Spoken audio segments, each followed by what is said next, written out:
Alright, what's up guys? My name is Zach, and today I am driving a 2014 Chrysler 200 Touring. Up front is a 2.4 liter inline 4, and down below is a 6-speed automatic transmission. Now I am super excited to be driving this Chrysler 200 for two reasons. First of all, I haven't done this body style of the 200 before. This debuted in 2010 until this year, 2014. They did do a new generation, but that only lasted a few model years. And so this is the technical first generation of 200, but it was really the continuation of the Sebring. And so we have a lot of interesting things to talk about. The second reason is the fact that I always like driving Chryslers, and Chryslers don't produce any cars at the moment. They only produce the minivan. And so this is taking a step into yesteryear when Chrysler actually built stuff. But if you would like to submit your own vehicle and have it reviewed here on the channel, you can head on over to my website, zackpradel.com/submit.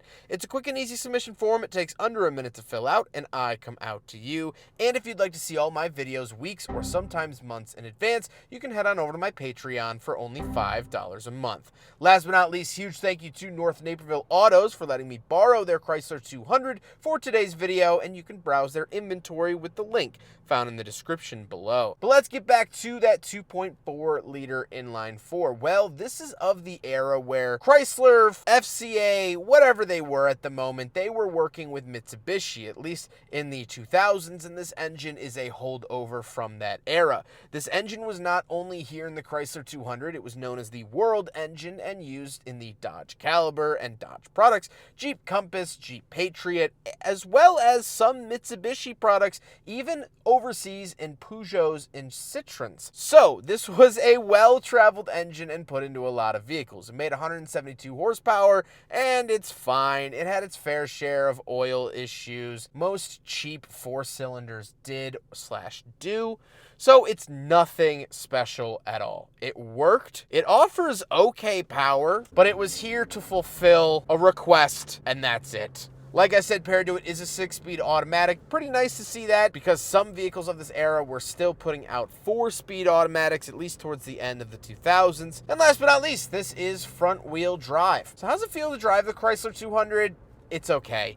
It doesn't ride super nice, which I was hoping because of that Chrysler badge. Chrysler always kind of carried this touch of luxury, and I don't even smell a whiff of luxury when it comes to the driving experience. It drives like a Dodge Caliber, and that's because it shares a platform with it. So it wasn't interesting or special in that regard. Visibility's fine, ride quality's fine, steering input's fine, throttle input fine, just kind of fine. It's not really anything good or over the top. With that stuff out of the way, let's talk about the interior. Well, in front of me, I have 4 gauges. Off to the left is my coolant temperature and fuel. In the center is the speedometer, and off to the right is my tachometer.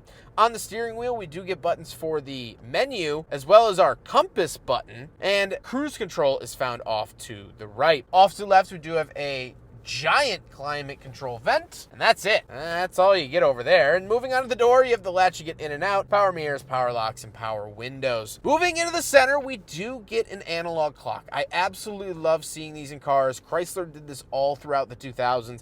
Absolutely love, love, love this little attention to detail, and that is surrounded by 2 climate vents. Then we do have the radio, standard Chrysler radio that you would find in every Dodge and Jeep. Chrysler abroad, so nothing new there.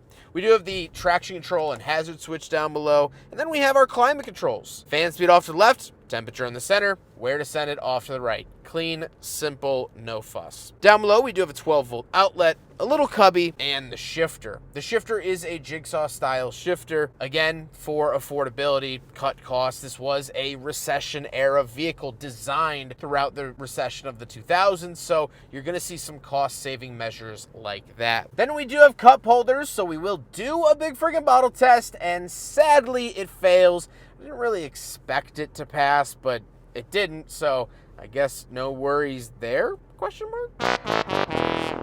Then you do get a tiny, flimsy center console and the seats. The seats are cloth, and they are manual. Manual seats here in the Chrysler 200. Not what I would have wanted out of a Chrysler product, but it's what I got. However, speaking of seats, we do have back seats, so let's go do a back seat review. All right, so we're in the back of the Chrysler 200 from 2014, and it's fine. Nothing really crazy to write home about. I do get a center console with 2 cup holders, but I don't get rear climate vents. I don't get anything really at all. Black cloth seats that are very uninviting. Power windows, sure, but where did all that bailout money in 2008 go? It surely was not into the cars. Oh, LED. It might be after market, though. This feels more like a dentist waiting room than a backseat of a car. It's not awful. It's not the worst place to be, but I don't want to spend more time back here than I have to. Let's hop into the trunk. Maybe that will change my mind, and then we'll talk about the looks. Right around the back of the Chrysler 200, and you do have a button here on the key fob to pop it, although it is still a minivan on the button and not a sedan. Little attention to detail. Once we are back here, nothing too crazy. Those are the standard 200 floor mats, and it's fine. It's just fine. Now we gotta talk about the looks, and I thought that the Chrysler 200 was relatively handsome, and the Sebring that came before it. Thought it worked kind of well. It kind of looked like the Chrysler 300. I'm sure plenty of people walked into the dealership ready to buy their 300 and left the lot with a 200. That's why they switched the name, to better associate this with its 300 older sibling. And I'm sure that worked on a couple people. I think it's fine. I don't think it's this award-winning design, but it's also not hideous to look at, so I'll take it for what it is. With all of that being said, let's get on to my final thoughts. What do I think finally driving the Chrysler 200 first generation? Well, I'm very torn. Part of me says that I wish upon a dish that Chrysler would go back to making cars, to offering something like this to market. Because right now, like I said, they only make the Pacifica. That is the only vehicle that they offer. They also technically sell the Voyager, which is just a pre-facelift Pacifica at a discounted price. I think Chrysler needs something affordable. They need something to get buyers' foot in the door. Right now, no one's buying a Chrysler besides rental car companies and expecting mothers. That's the core demographic of Chrysler. And Chrysler used to be this amazing, fun company. Take a look at the cars from Chrysler that I reviewed from yesteryear, going back to the 60s New Yorker. What a beautiful automobile. Even into the late 80s, the New Yorker, that New Yorker Turbo that I drove. And I'll just play some B-roll of different great Chryslers in which I've driven.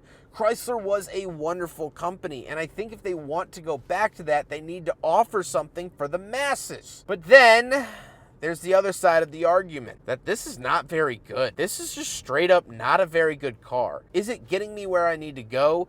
Yes, but from Chrysler, I expect something a little bit nicer. Cloth seats were a downgrade. Cloth manual seats were a downgrade. No heated seats. No touchscreen infotainment or backup camera. The ride quality is not very good.